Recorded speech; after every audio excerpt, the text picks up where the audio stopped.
오늘 정치마수다 홍익표 더불어민주당 의원, 조혜진 국민의힘 의원 나와 계십니다. 어서 오세요. 네, 반갑습니다. 예, 여당부터 여쭤보겠습니다. 선별재난지원금 지급 이렇게 결론 내려졌다는 표현을 써도 되는 건가요? 아니면 그건 아닌가요? 사실상 그렇게 결정이 났다고 보는데요. 이게 선별이다, 보편이다 이걸 자꾸 양분화해서 얘기하는 건 적절치 않은 것 같고요. 도리어 맞춤형 또는 실제 피해가 있는 구제 지원이다 이렇게 이해하시면 될 것 같습니다. 예. 전 국민 지급은 아닌 거죠, 그러니까 결론? 그렇죠. 피해를 실질적으로 상당한 피해가 확인된 분에 대해서 지급을 하겠다는 겁니다. 예. 그럼 이 부분은 정리됐으니까 이 부분은 야당하고 완전히 어떤 일치하는 부분이시죠? 예. 방안에 대해서는? 예. 그럼 이건 뭐 추경이나 지급에 대해서는 어떤 별다른 절차 없이 일사천리로 진행될 거라고 보시는 거죠? 어떻습니까? 아마 그렇게 되지 않을까 싶은데 이제 정부가 기본적으로 지원 대상 또 금액 뭐 기타 필요한 사항들을 구상을 하겠지만은 국회도 거기에 같이 논의에 참여할 거고 야당도 또 여러 가지 제안을 또 하겠죠. 지금 나오는 가제안 중에는 여야가 좀 예를 들어 저는 선별이라는 표현을 좀 써보면요. 선별하는 기준 같은 데 있어서는 지금으로서 나온 어떤 차이점이나 이런 건 노출된 건 없습니까 혹시? 근데 조혜진 의원님도 말씀하셨지만 기본적으로 예산 심사권은 국회가 가지고 있기 때문에 구체적으로 그 선정 기준, 물론 정부가 일차적으로 만들겠지만 그 선정 기준이 타당한지 아니면 그 정부의 기준에 넣거나 또는 빼거나 해야 될 그런 대상이 있는지 그리고 실제로 그에 합당하는 그 지원 규모가 적절한지 또는 혹시 또 예산 낭비적 요소, 부적절하게 가는 게 있는지에 대해서는 국회가 여야가 아마 꼼꼼하게 따져봐야 됩니다. 다만 지금 여야 간의 그 입장을 낸 것 보면 큰 틀, 원칙에 있어서는 기본 방향을 같이 하는 것 아니냐 이런 정도인 것 같습니다. 그 미세 조정하실 때 여야가 어떤 이견이 우려되는 부분 같은 건 없습니까? 혹시 조 의원님 보시기에 지금? 특별한 건 없지 않을까 싶은데 이런 대상이나 1차, 대상하고 이제 지원 규모와 관련해서 1차 지원 때 저희가 소상인들, 소상공인들하고 영세 자영업자들에 대해서 집중적인 지원이 필요하다고 했는데 그때 이제 뭐 전 국민 일괄 지급하는 바람에 이제 반영이 안 됐는데 이번에 2차 지원할 때는 그 부분에 대해서 정부도 여당도 조금 공감하는 것 같아요. 그래서 이 코로나 그 방역 강화하고 강화 조치 때문에 예를 들면 집합 명령으로 인해서 가게 업소 문을 닫았다든지 또 일자리 잃었다든지 이런 분들 우선적으로 이제 배려하고 그 외에도 이제 기초수급자들이라든가 또 돌봄 양육의 어려움을 겪는 계층들 또 아까 뉴스도 나왔지만은 그 홍수 피해를 입은 계층들 이런 그리고 꼭 어느 범죄에 속하지 않지만은 이게 사회 경제적 지위가 아주 약하기 때문에 이게 사회적 약자이기 때문에 이 사태 전반으로 인해서 가계 어려움이 가중된 그런 계층도 또 폭넓게 지원을 해야 되지 않을까 싶으네요. 한 가지만 제가 첨언을 하면 지난번 우리가 선별을 할 때 70%냐 50%냐 할 때 절대적 기준이 소득이었지 않습니까? 근데 이번에는 소득보다는 실제 피해를 얼만큼 입었느냐가 훨씬 더 중요한 기준이 될 거고요. 다만 소득은 좀 참고를 하겠죠. 아까 조혜진 의원도 말씀하신 것처럼 기초수급자라든지 기초생활수급자나 또 우리 사회 취약계층에 대해서 일정 정도 소득의 여부, 그러니까 소득의 그 어떤 수준을 고려는 하겠지만 가장 더 우선적인 기준은 아까 말씀드렸던 휴직 또는 실직, 폐업이나 휴업 등이 훨씬 더 중요한 기준이 되지 않을까 생각합니다. 그 부분에 있어서는 뭐 여야 이견이 별로 없으신 것 같은데요. 원래 전 국민 지급을 주장하는 분들의 주장은 이 속도의 얘기도 많이 하시지 않습니까? 속도는 문제가 없을까요? 지급하는데? 그 관련해서 제가 여러 차례 말씀을 드린 바가 있는데요. 우선 그 선지급을 하고 만약 부당 지급이 있을 때는 이후에 환수한다면 속도 문제는 저는 상당 부분 해소될 수 있다고 생각합니다. 그 방안에 대해서는 야당도 뭐 별 반대 없으신 건가요? 선지급하고 나중에 문제가 있으면 환급한다. 이 조치 자체가 긴급 지원이기 때문에 빨리 하고 또 우리 이낙연 신임 대표 말씀처럼 두텁게 하자, 빨리 하자, 시간적으로는 그 추석 전에 하자 이런 논의들이 대체로 공감대를 이루고 있는 것 같습니다. 오랜만에 여야가 굉장히 매끄럽게 어떤 이견 없이 뭘 하나 추진하시는 모습을 보는 것 같습니다. 그런데요, 여야는 여기서 일치하는데 오히려 하나를 좀 짚지 않을 수 없는 게 여권 내에서 이견이 좀 두드러지게 있는 것 같습니다. 뭐냐면 이재명 경기지사의 경우에 오늘 기사로 보면 아직도 1인당 10만 원 전 국민한테 지급하고 그다음 나머지는 좀 뭐 원래 30만 원 지급하자 그랬는데 좀 네. 수정안을 내면서까지 아직 이재명 지사는 홍 부총리한테 어떤 부탁조로 예. 설득조로 이렇게 얘기를 했습니다. 이거에 대해서 어떻게 보십니까? 저는 뭐 이재명 지사의 선의에 대해서는 저도 잘 이해를 예. 하고 있습니다. 왜냐하면 가급적 재정에 허용하는 범위 내에서 아니면 조금 무리를 하더라도 많이 줬으면 좋겠다라는 그런 뜻에서는 저도 그 뜻을 존중하고요. 다만 우리가 기왕에 이재명 지사의 문제점은 그 기본소득과 관련된 문제가 좀 연동돼 있기 때문에 예. 김종인 지금 야당 대표께서도 예. 계속 기본소득 문제를 얘기하시니까 이번에는 피해지원금, 피해지원금대로 빨리 추진을 하고 기왕에 정치권에서 논의가 되는 기본소득 문제에 대해서는 따로 좀 지혜를 모으는 기회를 가졌으면 좋겠다는 생각입니다. 그러니까 홍 의원님 말씀은 이재명 지사가 지금 말씀하시는 거는 예. 재난지원금 개념이라기보다는 기본소득에 자꾸 방점을 두고 있는 거라 이렇게 그렇게 생각하시는 거죠? 생각합니다. 예. 기본소득론이 어떻게 여야 좀 진행을 하시는 건가요? 그건 아닌가요? 뭐 진행을 하고 있는데 조금 어차피 이게 장기 과제로 다들 접근을 하고 있기 때문에 예. 다 알다시피 전 세계에 유례가 없는 걸 한다면 대한민국이 최초로 하는 것이기 때문에 이게 졸속을 할 수 없는 것이거든요. 예. 딴 나라는 실험까지 해보고 시뮬레이션 다 해보고도 못하는 걸 갖다가 우리가 단기에 할 수는 없는 것이기 때문에 시간이 필요할 거고. 근데 이제 이재명 지사 경우에는 어떤 때는 보면 실용주의자고 어떤 때는 보면 원리주의자예요. 예. 지금 이 경우는 원리주의자로 계속 이재명 지사의 표현을 보면 본인이 실용주의 때문에 이걸 하자고 주장을 한다고 하죠. 그런데 예.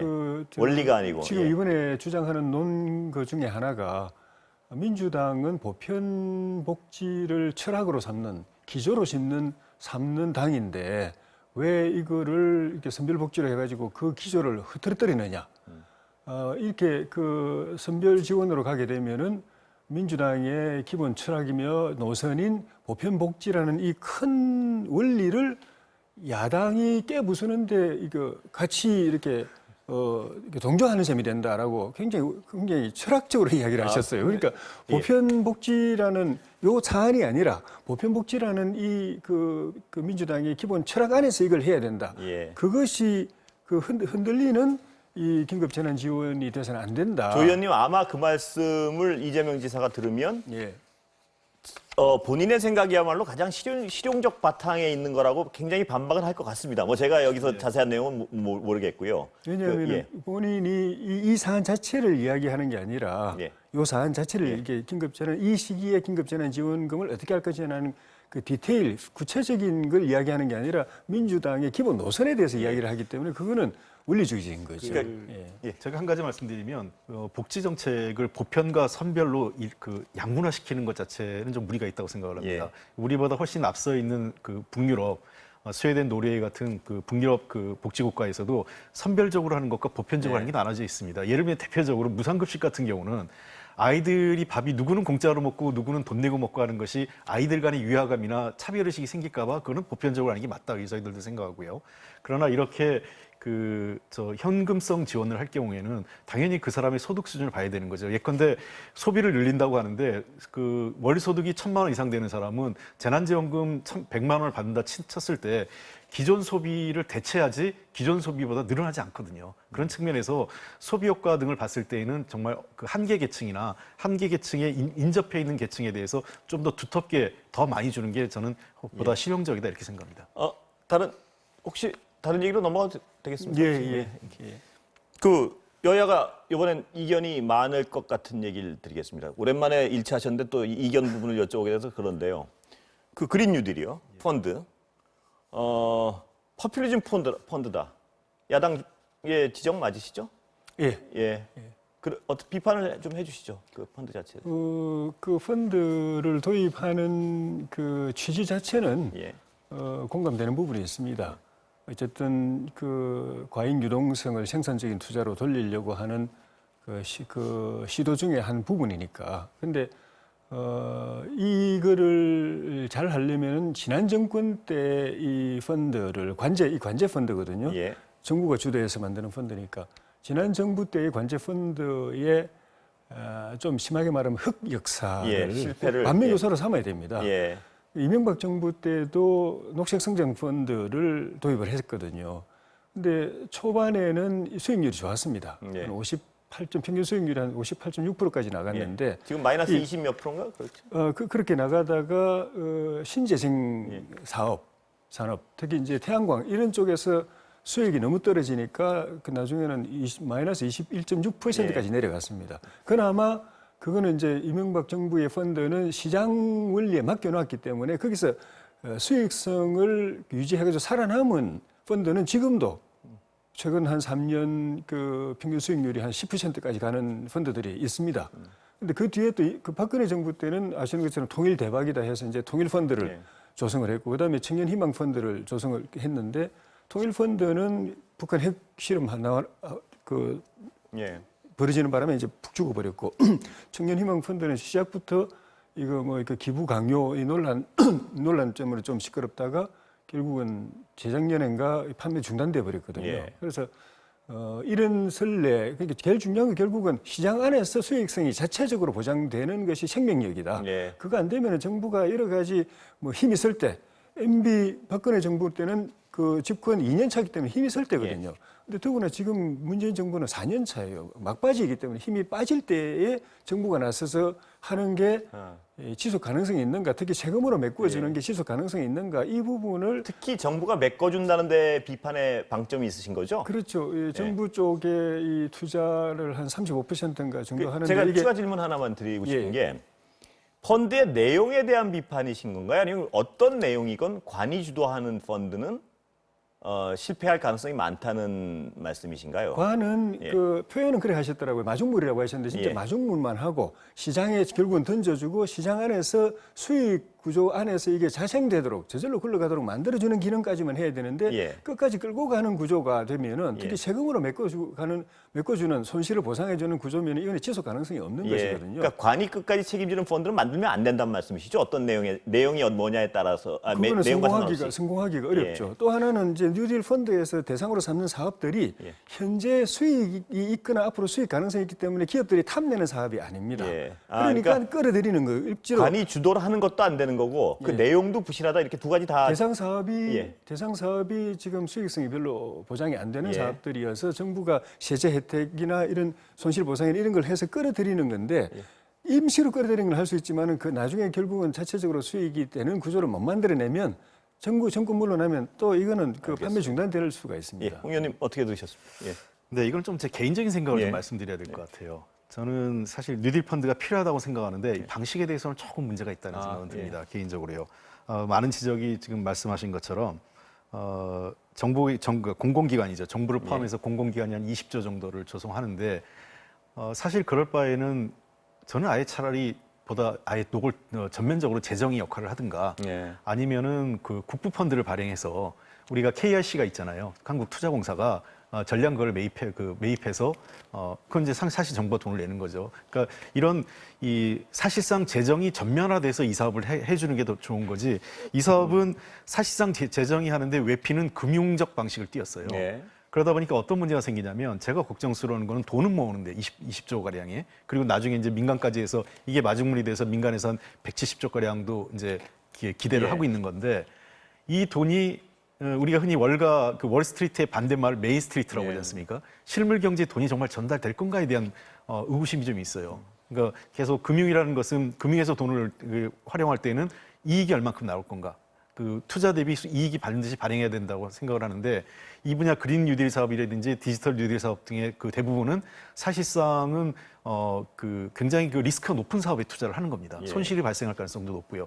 저는 솔직하게 그런 손실이 발생할 위험성이 있지만 미래를 위해서 우리가 해야 된다라면 저는 해야 된다고 생각합니다. 예. 개인적으로 좀 더 전면적으로 금융적 방식보다는 재정적 방식으로 예. 하는 게 더 저는 효과적이다 이렇게 판단을 하고 있습니다. 손실이 발생하면 세금으로 메우겠다는 거냐 이런 비판에 대해서는 어떻게 보십니까? 그러니까 이게 굉장히 이 아랫돌 빼서 윗돌 베는 방식이 됐거든요. 그러니까 35%를 후순위 투자로 해서 그러니까 손실이 발생하면 제일 늦게 회수한다는 거기 때문에 한 35% 이하로 떨어지지 않으면 예를 들면 그 1조 원을 넣었는데 6조 6,500억 이하로만 떨어지지 않으면 민간은 손해보지 않는다 이런 개념이거든요. 그러니까 사실상 정부가 어느 정도는 지급을 책임진다는 개념을 갖고 있는데 저는 그럴 바에는 기왕 그런 방식이라면 아예 전면적으로 국민에게 좀 더 설명하고 야당하고 여야하고 협의해서 아예 20조 원 규모를 재정 투입을 해서 국부 펀드를 만드는 게 훨씬 더 저는 우리가 쉽게 원하는 곳에 투자할 수 있지 않나 이런 생각합니다. 홍 의원님도 상당히 비판적이신데요. 당론은 어떻습니까 혹시? 일단은 뭐 이게 당 합의된 거니까 당으로서 추진되는데 저는 사실은 뭐 아까 얘기한 것처럼 관이하니까 나쁘다. 뭐 손실을 세금이 메꿔주는 게 나쁘다는 방식이 아니라 실제 이런 방식으로 했을 때 메인스트리트, 그러니까 실물 경제나 필요로 하는 스타트업 기업에 돈이 전달될 건가에 대한 의구심이 있다는 겁니다. 그러니까 좀 문제 의식은 좀 다른 거죠. 혹시 뭐 부연하실 말씀 있으면? 결국은 이제 이런 사업들이 MB 때부터 계속되어 오는 사업인데 지금 기업들이 자발적으로 투자를 안 하고 있다는 부분을 주목해야 되거든요. 생산성, 효율성, 수익성이 없기 때문에 돈은 많아요. 기업 유보 엄청 많다고 맨날 정부가 비판하는데 돈 많은데 투자하고 싶은데 그리고 수익을 내고 싶은데 이 사업들은 보면은 수익성이 안 보이는 것이기 때문에 그 수익 구조를 만들어주는데 정부가 역할을 해야 되고 이 사업뿐만 아니라 다른 사업들에 기업들이 투자하고 싶은 분들이 굉장히 많은데 그 부분은 대부분 다 규제에 막혀 있습니다. 지금도 규제를 계속 만들어내고 있는 중이에요, 정부가. 알겠습니다. 그거를 풀어주는 것이 오히려 유동성을 그쪽으로 유도해가지고 국가 경제가, 국민 경제가 돌아가게 정부가 역할을 하는 거지. 그건 다 막아놓고 기업들이 정작 하고 싶어하는 사업들은 규제를 다 틀어먹고 손발 다 묶어놓고 기업들이 이게 돈 안 된다고 생각하고 이렇게 관심 안 두고 있는 데를 갖다가 이런저런 인위적인 장치로 끌어들이려고 하는 거는 금융을 통해서든 어쨌든 간 나중에 기업이 참여하도록 하려고 하는 건데 그거는 이 사안에 대해서는 방향은 약간 다르지만 하여튼 두 분만 보면 여야가 다 비판적이신 것 같은데요. 근데 이제 말씀하신 그런 점 보완하기 위해서는 이미 현실적으로 이미 그렇게 추진이 될 거고요. 아까 조혜진 의원님 좋은 말씀하셨기 때문에 그 관련돼서 국회에서 디지털 그 뉴딜이나 그린 뉴딜, 특히 신에너지 관련돼서는 저희가 규제 완화나 법제도 개선을 위한 지혜를 국회가 모아주는 게 지원하는 방법이 그래도 아닐까 오늘 생각합니다. 두 분이 여러 가지로 의견 접근을 하시는 것 같아서 진행하기 상당히 편안합니다. 그 시간은 뭐 몇 분 남아가지고 통합당 얘기를 좀 안 여쭤볼 수가 없는데요. 김종인 비대위원장이 뭐 발언은 어제 그제니까 안 들어보더라도 안철수 대표 얘기가 나오면 굉장히 좀 짜증스러워하세요. 뭡니까 그게? 짜증인지 답답함인지 모르겠지만은 일정 부분 공감되는 부분이 있습니다.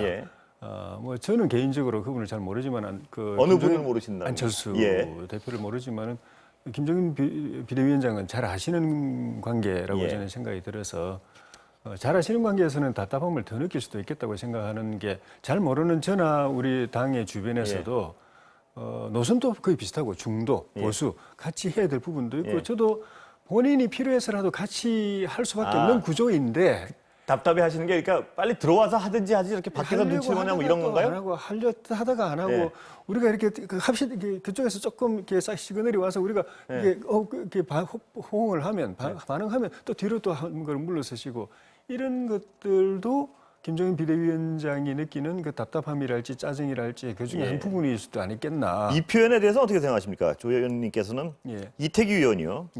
주호영은 국민의당에 청원을 했고 김종인은 부정하지 않는다. 뭐 이 표현 어떻게 마음에 드십니까? 부정하지 않는다. 그러니까 뭐냐면 청원을 부정하지 않는다. 뭐 이런 의미 같은데요. 저도 그렇게 생각합니다. 김종인 비대위원장은 답답함 또는 뭐 짜증을 표현한 거지. 그것도 애정이 있으니까 기대가 있으니까 아예 기대가 없으면 아예 무관심하고 언급을 안 해버립니다. 그러니까 큰 틀에서는 우리가 같이 해야 된다는 생각은 아마 하시고 안철수 대표가 빨리 합당 형식이든 뭐 이렇게 입당 형식이든 이 무대에 중도 보수 대통합의 무대에 빨리 들어오기를 김종인 비대위원장도 저는 바라신다고 생각합니다. 홍 의원님은 뭐 남의 당 일이니까 그렇지만 정치인으로서 전망을 해보시면 결국 둘이 같이 갈 것이라고 보십니까? 아니면은 글쎄요, 그거는 뭐 그 안철수 대표의 몫인 것 같습니다. 저는 조금 김종인 대표 생각을 달리 보는데 김종인 대표는 아마 개인적인 평가가 이미 하고 있는 것 같고요. 어떤 평가를 하고 있는 것 같습니까? 안철수 대표가 오면 뭐 모르겠지만 굳이 뭔가를 제안하고 양보해가면서 모셔올 생각은 없다. 이렇게 본인의 이렇게 평가가 내려져 있는 것 같고 그날 좀 짜증을 냈던 이유는 본인 100일인데 그 남의 당뿐 얘기를 계속하니까 그러니까 예. 사실 이걸 김종인 대표가 주도적으로 얘기한 게 아니라 기자들이 계속 질문하니까 예. 답변을 하니까 왜 자꾸 남의 집 잔치에 그 예. 옆집 얘기를 물어보냐 이런 식의 얘기를 하신 것 같아요. 예. 뭐 시간은 다 됐습니다만 김종인 대표는 당 내에서 대선 주자고 서울시장 후보고 만들겠다는 말씀을 요새 자주 하시고요. 예. 그런데 외부 인사에 대한 평가는 상당히 박합니다. 뭐 얼굴발 잔챙이가 되겠느냐, 혹은 뭐 짜증도 내시고. 그래서 혹자들은 본인이 욕심 있는 거 아니냐 이런 의심을 하는 분들도 있던데 어떻게 보십니까? 외부 인사에 대해서 반드시 그렇다고 보지는 않습니다. 예. 백종원 이야기했지 않습니까? 예. 바깥에서 그냥 자기 일 잘하고 계신 분까지 결혼을 하실 정도로. 예. 그러니까 결국은 끝에 가서는 이 국민의힘 이익이 예. 들어오든지 아니면 중도 보수 대통합 예. 이 정당에 들어오든지 이 안에서 결국 해야 된다는 게 맞기 때문에 아니, 결국은 제 당 안에 질문은 그러니까 시간은 다 그거 말씀드릴게요. 되는데, 예. 그 당 안에 와서 예. 해야 된다는 생각은 갖고 계시는 거고 저는 지난번 대선 때 이분이 대선 출마 선언까지 예. 기자회견에서 선언까지 언론 주목이 좀 덜했지만 하신 분이기 때문에 그 생각이 없지 않다고 생각하는데 본인의 의지도 없지 않다. 근데 이제 예. 그걸 목표로 해서 난 나가야지 후보가 돼야지 그걸 위해서 내가 앞으로 이렇게 해야지 해서 목표 정해놓고 그에 맞춰서 하진 않는 걸로 보고 자연스럽게 굴러가다 기회가 오면 기회가 오면 하겠다 이런 할까 말까 그런 그때 생각이 가서 있으시면 굴러가는 과정을 약간 다른 주자들이 크는 걸 막지 않겠습니까? 그런 생각이 있다면. 그러니까 적극적으로 자기를 중심으로 정해놓으면 그렇게 할 수 있겠지만 그건 아니라고 보는 거죠. 예. 오늘 다른 말씀은 좀 여기서 줄이겠습니다. 알겠습니다. 예, 감사합니다. 네, 감사합니다. 고맙습니다.